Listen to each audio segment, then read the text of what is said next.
Apps can do a lot of cool things. You could order dinner, gamble on your favorite team, and track your health. You could even get a mortgage. One click and you can be approved. I'm not sure by who or what country they're in. You deserve more from the mortgage industry. At AnyMac Home Mortgage, we believe in the need for live human interaction during a very complex process. The kind of service and guidance which an app simply can't provide. Our customers are more than credit scores and income documents. They're individuals and families who live in and strengthen our communities. Their story is our story, and that story begins in a home. Chris Sawyer is an expert on providing superior customer service and in meeting the mortgage needs of current and future homebuyers. With over 18 years of experience in the industry, Chris is able to help customers migrate through the home buying and home financing process by using his wealth of knowledge as a well-qualified mortgage professional. And best of all, Chris is located in Cromwell, Connecticut, where he has helped hundreds of clients in Connecticut, Massachusetts, and Rhode Island make their dreams of homeownership a reality. Visit chrissawyer.any-mac.com. Email him at csawyer@any-mac.com or give him a call, 860-878-8730. Chris Sawyer, NMLS number 39345, corporate NMLS number 338923. AnyMac Home Mortgage is an equal housing lender. American Neighborhood Mortgage Acceptance Company, LLC. DBA AnyMac Home Mortgage. Low FIDO Direct. Connecticut First Mortgage Correspondent. License lender. Broker number ML 338923. Massachusetts Mortgage Lender and Mortgage Broker License number MC 338923. Rhode Island License Lender. License number 201128110L. Call for additional details. Jones on first down. Wide open. It's Barkley. And Saquon Barkley will take it into the end zone. Your best ability is availability. Saquon Barkley, he's great when he's on the field, but the problem is since 2018, he hasn't been healthy for this team. Look at this. They lob it to him. He taps it in off the glass. How about that? Porter Moser, I think right now is the best coach in college basketball, hands down. Fins 2 for 3. He's done his part.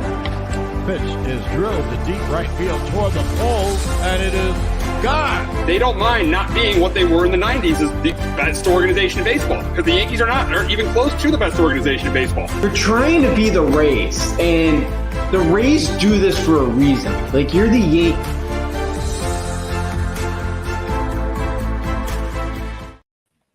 Sports Talk with R&J. I'm Steve Risser along here with Justin D'Onofrio, and he did it last night. LeBron passed Kareem Abdul-Jabbar as the NBA's all-time leading scorer. It was a great accomplishment. It was a great night watching him break that record.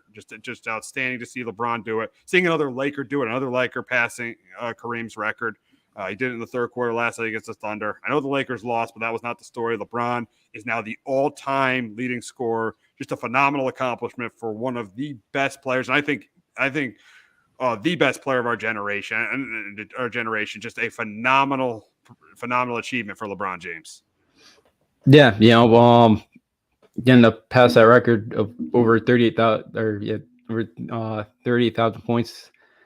It's a great accomplishment for him. He's been doing this now for 2 decades. He's definitely been one of the best, generational guy that we've seen so far. And there's been a couple of them that have been really good. But yeah, he's been the top one out of all of them. He's done a lot of winning. It's a really good accomplishment for him. And it's just another kind of check there on just the remarkable career he's had. The last 20 years.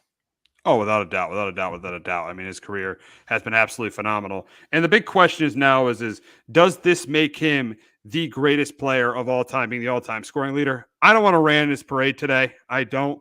But I still got to go with Jordan. And I think it's really one series that really, really was the reason why. It was that Dallas series. I think if he wins that Dallas series, I think I might put him ahead of Jordan. But I know one thing. Jordan does not lose that Dallas series. That's why I still have him number 2 behind Michael Jordan. Yeah, I still got to go Jordan. I'm like the 6 finals MVPs, being 6-0 in the finals. I also something too with Jordan. It's, we lost a couple of years there where he kind of retired the first time. We lost kind of a couple of years of his prime there. And, who else knows what he's able to accomplish during that time? He doesn't end up trying baseball there. So I feel like too, it's another thing. But yeah, not to take away from anything LeBron. He's still been a phenomenal player. But yeah, Jordan, and just, that guy, that guy did what, that guy was, LeBron, a great competitor too, but I just feel like, again, Jordan and Brady are kind of at that, like they're kind of in their own tier, I feel like, for just at a competitive standpoint. I'd say LeBron is close to that tier, but yeah, in terms of competitive standpoint, I think Jordan and Jordan and Brady are there. But yeah, LeBron is close though. But LeBron is really close. But still, this was a phenomenal accomplishment for him last night. I mean, just absolutely amazing to see, and just an amazing career. And I think the best attribute of LeBron was the way he could make guys better around him, and the way teams were not as good when he left. You remember when he left the Cavs the first time? The Cavs went from being the number one seed in the Eastern Conference to being absolutely terrible. He leaves the Heat. They go from being in the finals 4 years in a row to missing the playoffs. Then he goes back to the Cavs. They go from missing the playoffs 4 years in a row to getting to the finals 4 years in a row. And then when he leaves the Cavs are absolutely terrible again. And then he joins the Lakers and he wins a championship. So the impact he's had on a game, outside of Jordan and Brady, there's no one else better. Yeah, no, absolutely. He's been right there with those two. Yeah, maybe a little step below those two, but yeah, he's been phenomenal. He's won everywhere he's gone. He's made organizations better. He's been a guy that has been able to make his teammates better. Just again, great at going to the basket. Not the greatest 3-point shooter all the time, but like it's always been good enough where you always have to respect him. But yeah, he's had a phenomenal career. Now, and I know that winning that title in Cleveland meant a lot to him, being the kind of hometown guy from Akron. Like I know that meant a ton for him, but like he's always, there's always been so much pressure on him too. Pretty much since he was, 16, everybody was kind of calling the next, phenomenon in the sport, and he's going to be the next, superstar in the sport. And he's lived up to every word of that. And he's everybody that kind of was writing stories on him and talking about him again, they he's proved them all right, that so there's been a lot of pressure on him since he was a 15, 16-year-old kid. So and he's always done it the right way too, so yeah, he's had an amazing kind of 20-year career. Oh, absolutely. I mean, it's absolutely been a phenomenal career. And you brought up, how he went back to Cleveland and won a title. At the beginning, I liked LeBron. I really liked watching LeBron when he was in Cleveland. Then I couldn't stand the way he handled the decision. I couldn't stand that. So I did root against him in Miami. But what made me respect him again was going back to Cleveland and winning that championship for that city that had not had a championship since 1948. That's what, or I think, my bad, 1954. That's when I really, really started to like LeBron again. And I've just really, really enjoyed most of his career. And I'm fortunate enough that I was able to see his entire career. Yeah, absolutely. I didn't like the way he handled that decision too. That's usually more you see high school kids kind of doing their announcements on TV, not really pros like that. Yeah, that's like the only time we've really seen a pro do that on TV. Yeah, I wasn't a big fan of how he handled it too. Kind of felt like he went to go chase that ring too down there in Miami, but yeah, I kind of lost a little bit of respect for that too, to kind of, and I get it. You want to win. I kind of felt like a little, but yeah, going back to Cleveland, I guess he did gain a little bit because he did go back and he did win a title there. But yeah, I've never big, a guy jumping around all over the place. But yeah, he's been, still he's been great. His whole career, yeah, he's always been a fun guy to watch. I don't like how sometimes he's a little bit of an actor on the floor, but other than that, he's such a sensational talent. Now, the last question we'll ask is, how far can he take this Lakers team this year? And I know they're out of the play-in right now. I think at maximum, the first round. They're not going to get out of the first round because really outside of him and AD, who do they have? Westbrook's washed up. I mean, and then they have a bunch of guys who just aren't that good. They have a bunch of average to below average players. So I don't think he's getting them out of the first round. I don't think and a big reason why is what we're going to talk about. The player we're going to talk about next, they didn't pick up, but yeah, I don't think the Lakers are getting out of the first round this year, even though LeBron is still a top 10 player in the game. No, I think it's if at best maybe they find a way to get in the first round, but yeah, they're 5 games under 500. I think they're 2.5 back of the 10th spot right now. Yeah, it's the same kind of stuff as last year. They're in the bottom 5 again in 3-point percentage. They're defensively, they're not great. Eddie's again's been banged up. Westbrook is Russell Westbrook. LeBron's still, he's still top 10, but like again, you're starting to see a little bit of decline from him, a little bit. But yeah, again, maybe they get, maybe they find a way to get out of the play-in, but that's about it. It's not a very good team still. There's still a lot of work to be done there.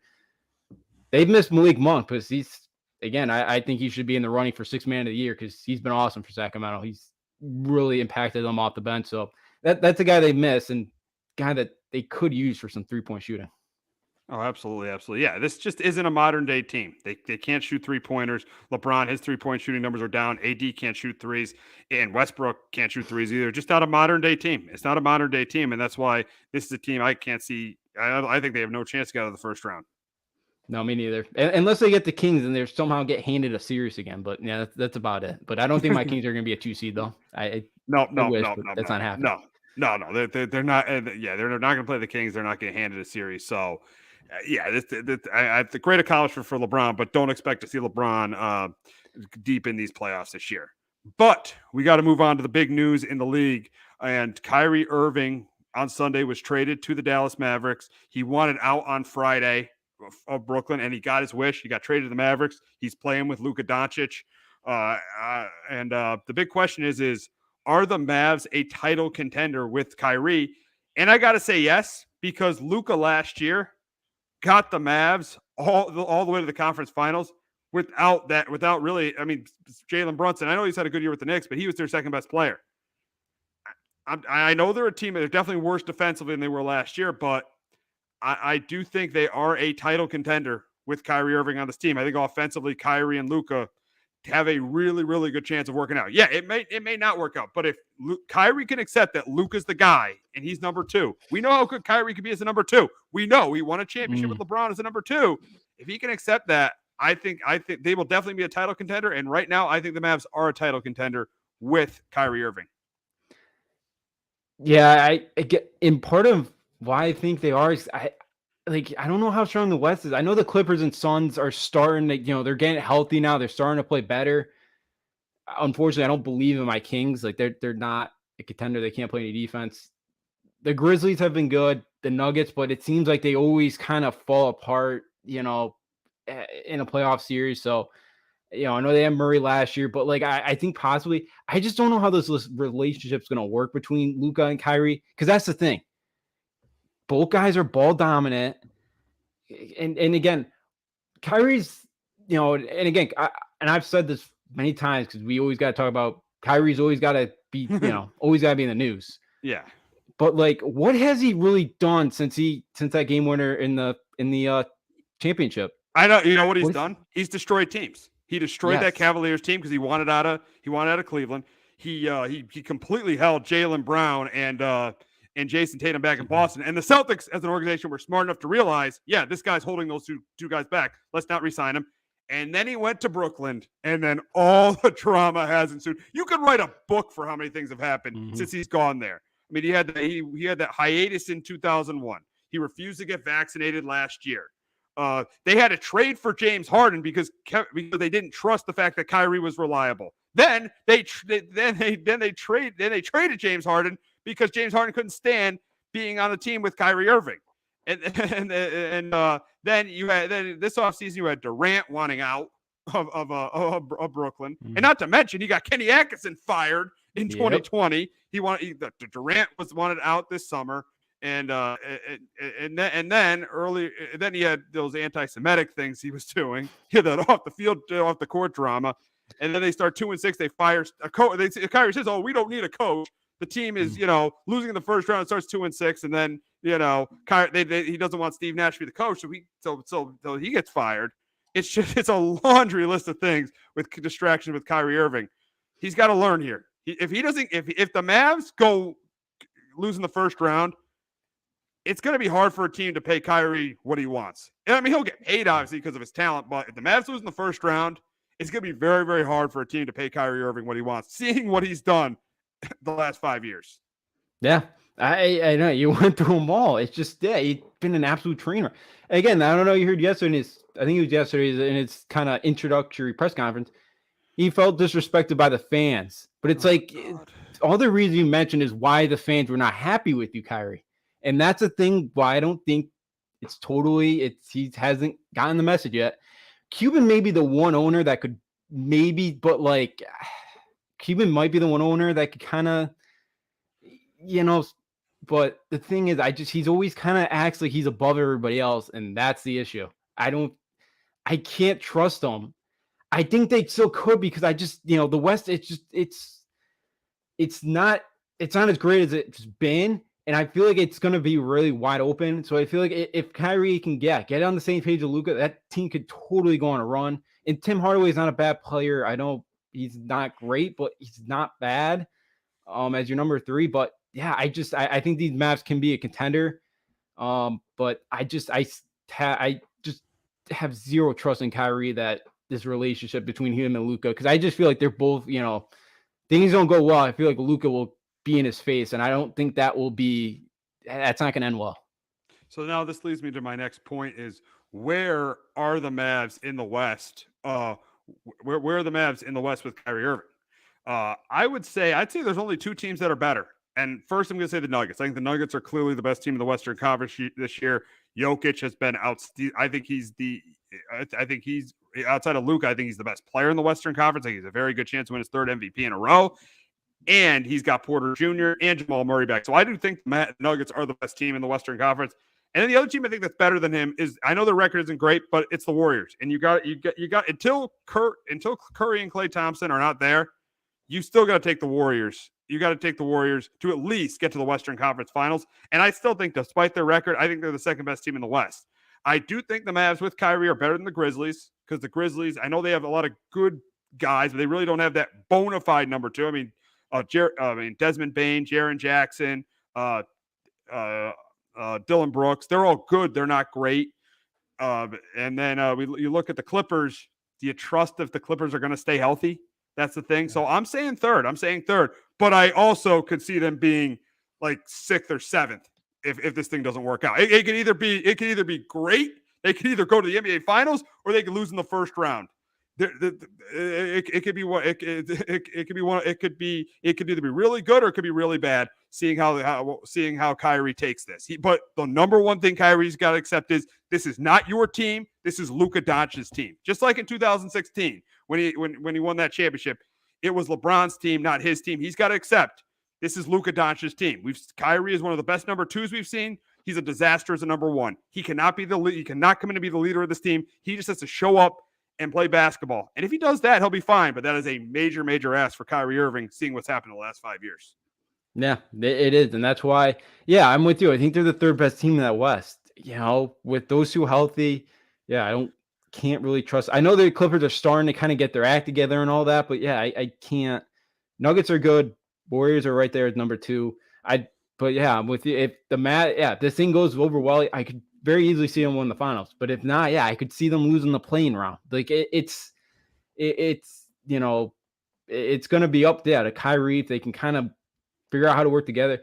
The first game that there was Luka comes back Friday. They're playing Sacramento on a Friday, Saturday back-to-back. So that will be their first. And that's a team that plays 0 defense. So they could get along very well that night. So both could put up big numbers there Friday night. But I could see them there. They may end this thing, at a 4 or 5 seed, but they could really be a danger if they're at on the 4 or 5 line going to the playoffs. They could be a real danger to that 1 seed, most likely Denver. But I would put them 3rd right now with talent that they have with those 2. But will it work? And we'll have to wait and see. Yeah, it's a big mystery. It's a big mystery. We'll see. It's going to be very interesting to see if it works or not. But we got to talk about Kyrie's old team, and we got to talk about their star player, Kevin Durant, and what this trade means for KD. And we know in the offseason he wanted to get traded. He wanted to be traded. He wanted a trade out of Brooklyn, and then he rescinded that trade. Right now, looking at the fact that there's no Kyrie, it's not likely that he's going to be traded tomorrow. He's probably going to be on the Nets for the rest of this season. But for me, I can't see KD on the Nets I can't see KD going through a rebuild. I can't see him being on the Nets after this year. I think the Nets will end up eventually trading him away. I know he still has 3 years left on that deal, but I think the Nets end up trading him away to a Boston or a Phoenix.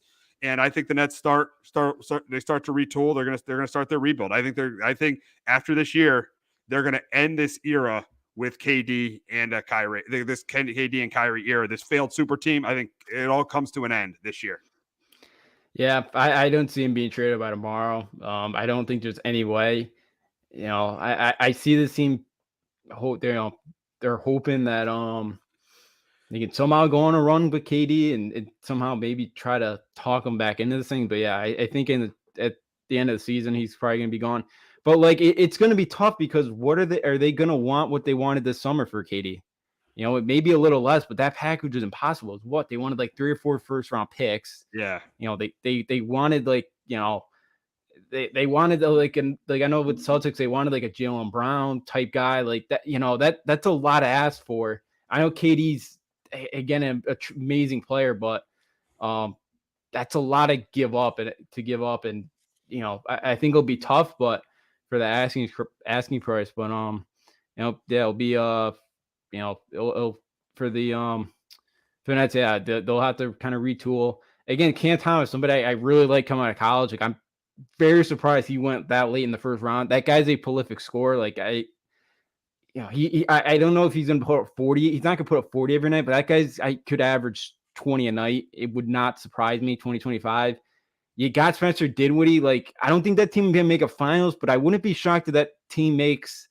They can somehow, maybe if they stay healthy, that they get to a conference finals or even at least the semifinals. Like but I know for KD that won't be good enough, and I know he's still probably gonna want to be traded. Yeah, absolutely. And now we'll talk about the Nets. Where do they go from here? And I think you got to rebuild. I think you got to trade to KD. See what piece you can get. Maybe you can get a Jaylen Brown back and a couple first round picks for Kevin Durant. That wouldn't be bad if you trade him to Boston. Maybe you can get a DeAndre Ayton if you trade him to Phoenix. So and more first round and some first round picks too. So I think they got to start the rebuild. He probably will be on the squad this year. I don't see the Nets, even with Durant getting out of the first round, because I know Kyrie's a distraction, but he was clearly. I know Cam Thomas has played well for a couple of games. He's had 3 straight 40-point games, but Kyrie was clearly their second best player, and they really can't compete for a championship because of his talent. I know he's a major headache, but because of his talent, they can't compete for a talent championship, I think, without him. So I think right now you trade Durant and you start the rebuild. I think that's what you got to do. Yeah, I think so. I'd probably trade him the Suns trade. I don't know if I trade him a division rival with the Celtics. Even you get a Jaylen Brown. I think you might get a better package there, though. Getting Jaylen Brown, I'd definitely rather get Jaylen Brown than DeAndre Ayton. I think you get a better package there. You would. It's just tough, I think, for the Nets fans. Like, yeah, we're trading him in division. I know you get Jaylen Brown back, which kind of helps the below there a little bit, but I think it'd be tough to trade him division rival. But I think you got to trade him and kind of start the rebuild, here. You already kind of, you got some picks there from the Sixers, but yeah, you're gonna have to start a big rebuild there and just try to, again, the third time now that they're trying to rebuild this thing and trying to get this thing to a contender and win a finals. And first 2 trials have not gone over very well. Oh no, not at all. No, absolutely not. And as we look back at how they built this team, obviously, but I think the biggest mistake is they should have had KD be the leader and Kyrie be the number 2. The problem was, you knew Kevin Durant was the better player, but the problem was Kyrie was the leader of this team. He was the leader of this team for most of the time they were there, and that's why this thing was a disaster. They needed KD to be a leader, but the problem is does KD have that personality to be the leader like LeBron or Steph Curry does? He doesn't. And that's why I think this thing failed is they didn't have that LeBron or Steph Curry on that team. Durant's really good, but in terms of a leader, he's not LeBron or Steph, and it showed when Kyrie was with the Nets. Yeah, absolutely.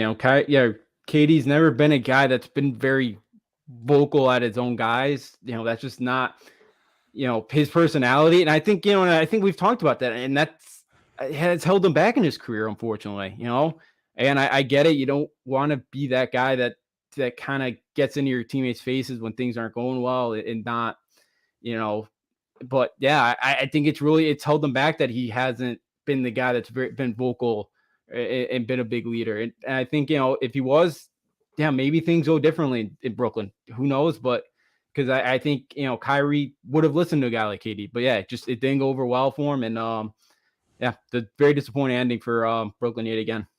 Oh yeah, you thought this pairing. You thought when they put this pairing together, you thought, oh, multiple championships. Easy, if they would win multiple championships.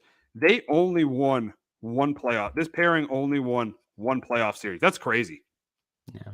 Yeah, it is. It is. It's it's something we did not think about. I'll be honest, I don't like super teams, so I was kind of hoping at the time when they got Harden, this thing was going to blow up and end in a complete disaster, and it absolutely has. So, I mean, it's been funny to watch these super teams kind of just fall apart like this. But yeah, I know it was for net fans, it's been very disappointing that it did not yet again go over well for him, and just trying to make a splash, it just didn't work for him.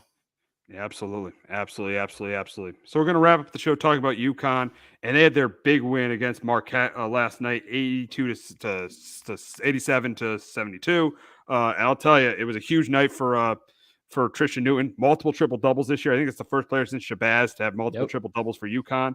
You had a huge night from the two guys you need to have huge nights from, Sanago and Hawkins, and then Cam Jones held to 5 points. They did exactly what they had to do, and they beat a top 10 team convincingly. Yeah, they opened that game on a 17-4 run. Absolutely just blitzed them out of the gates. And Marquette just couldn't recover. They haven't looked that good since they played up in Portland. Maybe the Florida game you could say, but they pretty much played a complete game besides kind of when Marquette started to press them there. They did have some problems there a little bit. But yeah, that game never got really under 16 points really till the end there. When Marquette was able to end it at 15. But yeah, Newman had a great game. Hawkins on his last 5 games. I saw this from John Rothstein. He's averaging during Hawkins' last 5 games. He's averaging over 20 points a game. He's shooting over 43% from 3. He's been an absolute tear. He's been awesome, and and they really needed him to. They really need a spark, and they missed that playmaker. Newton was that guy, as you mentioned. Yeah, he's the first one since Napier to have multiple in a year. So Newton was awesome last night. It was a great kind of all around win. Against a good team that you need to beat. You need to get some confidence going. Because Saturday against Creighton, that's been the house of horrors for me. That's gonna and Creighton's looking for revenge because they've been playing awesome the last couple of weeks. Yeah, I mean, you look at their next 6 games. I mean, Creighton, they're all winnable, and it's all pretty much getting outside of Creighton. It's playing DePaul and Villanova, getting revenge on teams that beat you earlier in the year. It's getting revenge against Seton Hall. It's getting revenge against St. John's. It's getting revenge against who else? Providence. Yeah, it's getting revenge against those 3 teams that beat you earlier in the season. So that's why I think there's a very good chance this team could finish the season on a 5-game winning streak and finish winning 5 of their last 6. Yeah, they really could. Again, Providence have been good, but they haven't been as good on the road. That's a game you gotta win. Please beat Ed Cooley, please. That's been they've really struggled in that. Yeah, St. John's has completely fallen apart, but again, please don't guard them at the 3-point line because they cannot shoot. But they've kind of seemed like they're quitting under Mike Anderson at the moment. So I don't know how much fight they'll have left in a couple weeks. But yeah, they really could. Again, they got to avoid a Wednesday night. I think they will. But yeah, that top 4 though, that outside the Big 12, Big East may have the second best top 4 in the country. They do have the best top 4 in the country. It'd be nice if you could crack that. But yeah, they could really go 5 of win 5 straight, and that Saturday night game at Nova worries me, final one, but because that's a quad 3 loss, you lose that one the way they're playing. Yeah, exactly. Yeah, I think they easily could win even their last 6, and if they win this one, they'd finish the year on like a 9-game winning streak. Their last loss would be Xavier, and you can look at that Xavier game and say that was the turning point. That's even though they lost it, that second half started to be the turning point. That's when things started to get back going. But they got a big game on Saturday against Creighton. Creighton is playing really, really well. They've won 6 in a row. They're starting to be the team everybody expected them to be. I think this is a close competitive game, and I think of their last 6, I think this is the one they lose. I think Creighton is playing really, really well, and I think they're the second best team in the Big East. Yeah, with the way they're playing. Yeah, I'm with it. I'm with you. They're my preseason pick to win the national championship this year. I've been very high on Creighton this year. Yeah, they've kind of got since Kalkbrenner is probably top 5, top 10 like most important players to his team in college basketball. They really struggled without him. They're starting to figure out their roles. Baylor Shireman's been shooting the ball really well lately. Kalkbrenner, again, defensively, I think he's gonna play a lot better than he did the first one, with Sanago kind of, just absolutely did whatever he wanted to him. It's gonna be a different story this time around. Kareem's gonna be a tough one. It's been tough on the road. They'll play at Seton Hall tonight, which Seton Hall's actually been playing a little bit better as well. That's gonna be a good game. That's gonna be a good game tonight between those two. Yeah, that'll be a good defensive battle. Big one for Seton Hall. They need that one because their schedule 2 coming up is tough. That's one if they really want to get off that bubble. And they're trying to get into the tournament too. Seton Hall's trying to get into the tournament. Yeah, so Seton Hall is. So that's a big one for them. Because they still got a tough schedule coming up. So Creighton tonight, or for Saturday, Kaluma. But like you gotta for UConn too, you kind of keep Kalkbrenner in check. Kaluma at 14-16. Like, it's going to be a tough matchup for Carabin. I think he's been a little bit better defensively, but this is going to be a tough test for him. Kaluma's a really good player, not a great 3-point shooter, but can go to the rack. He had 16 rebounds the first meeting. I like even when UConn started 14-0, this was like one of the games I kind of circled. Like they're going to lose. This is going to be one of their few losses. Probably like this one and Xavier. You probably thought they're definitely going to be losses. Yep. So like, and even the way they played last night, I still haven't changed my mind. Like I think Creighton's gonna get them Saturday, but I kind of feel a little bit more hopeful because I think that team's gained a lot of confidence. The way Hawkins is playing, Jackson looks like he's kind of back to kind of having that edge that they need defensively against Spears on Saturday. He held him on one shot. The guy's averaged 19 a game, did well on Jones last night. So hopefully Jackson have another great defensive battle or matchup, play well. But I got Creighton. I think keep it close, but I think Creighton finds a way at home to knock them off. But if they could win this one, if they could win this game and finish winning 9 in a row, that is huge. I think they're back to being a top team. If they win this one and then win the next 5 and finish the year winning 9 in a row, going into the Big East tournament, that is huge for this team. That's why this Creighton game on Saturday is big because they win it. They're good. I think they win the next 5, and I think they got a ton of momentum going to the Big East tournament. Yeah, absolutely. They could very well end that season, going that 9-game winning streak. Yeah, you're going the guard, feeling really good again. And, there's only going to it'll be because it's going to be all UConn and Providence fans this year. Nova fans, I don't think are showing up. You don't Seton think Hall Nova really, fans are I don't Seton Hall think so. They don't bring a lot of people to Seton Hall? I don't think, not usually. Because I've gone to the Big East to tournament a bunch of times, but I've never seen Seton Hall because they never get there. St. John's, they probably don't bring a ton of people either anymore. So it's really because I remember I was there last year and there were a lot of Providence fans. So it would be nice to get like a Friday night UConn Providence matchup or a Big East final UConn Providence. I think that's what the Big East really wants. When UConn and Villanova played in the semis last year. Yeah, that was awesome. That'd be awesome. Friday night UConn Providence. I'll be there. I'd love that. That'd be a fun one.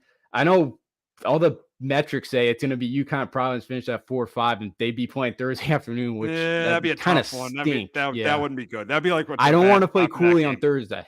I don't want to play Cooley with 3 days to prep for us. I don't. Hurley against Cooley with 3 days to prep for. I think they're winning that one. Oh yeah, that would be that'd be tough. See them Thursday, but yeah, again Friday, Saturday, Big East would love that.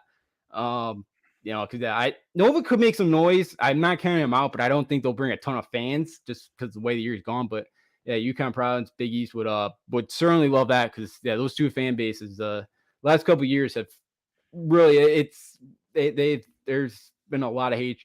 I think it's grown a lot more hatred than it was before. Really? Wow. I never really hated Providence. Like I never really thought him was a rival until we came back. How bad was it last year when they came to XL? Was it hostile with the two fans? Yeah, there wasn't a ton of Providence fans there that day. Yeah. There wasn't. But it seemed like a pretty rowdy atmosphere. I wasn't at the game, but it seemed like a pretty rowdy atmosphere in Providence earlier in the year. Yeah, it was. I know. I think it was sold out. I don't know how many UConn fans were there. I think they had some, but I don't think that. I think for having an off during kind of on a winter break, I know Providence had a lot of students there. But like Providence, what is it now? I think they've lost like one home game, lost like 3 years or something. Like they just don't lose there for whatever reason. So they've been great at home, but yeah, Cooley's done a heck of a job. I know some kind of think he may take a Georgetown job. I think he's crazy. Oh, he's nuts if he takes that job. That'd be ridiculous. Yeah, I think when he's built at Providence, he's gotten a lifetime deal. Like I remember him at Fairfield. They just had a couple of Siena teams, which is a little bit better. He couldn't get over the top of Siena, but again, I've always really liked him as a coach, and he's done a heck of a job at Providence. So yeah, I don't want to see them Thursday going back to that. Yeah, absolutely not. But that's going to wrap it up this week on Sports Talk with R&J. For Justin and Afrio, I'm Steve Risser. We will be back next week recapping the Super Bowl and recapping the first half of the NBA season. Enjoy the Super Bowl, everyone. Jones on first down, wide open, it's Barkley. And Saquon Barkley will take it into the end zone. Your best ability is availability. Saquon Barkley, he's great when he's on the field, but the problem is since 2018, he hasn't been healthy for this team. Look at this. They lob it to him. He taps it in off the glass. How about that? Porter Moser, I think right now is the best coach of college basketball, hands down. Fins 2 for 3. He's done his part. Pitch is drilled to deep right field toward the pole, and it is gone. They don't mind not being what they were in the 90s as the best organization in baseball, because the Yankees aren't even close to the best organization in baseball. You're trying to be the Rays, and the Rays do this for a reason. Like, you're the Yankees.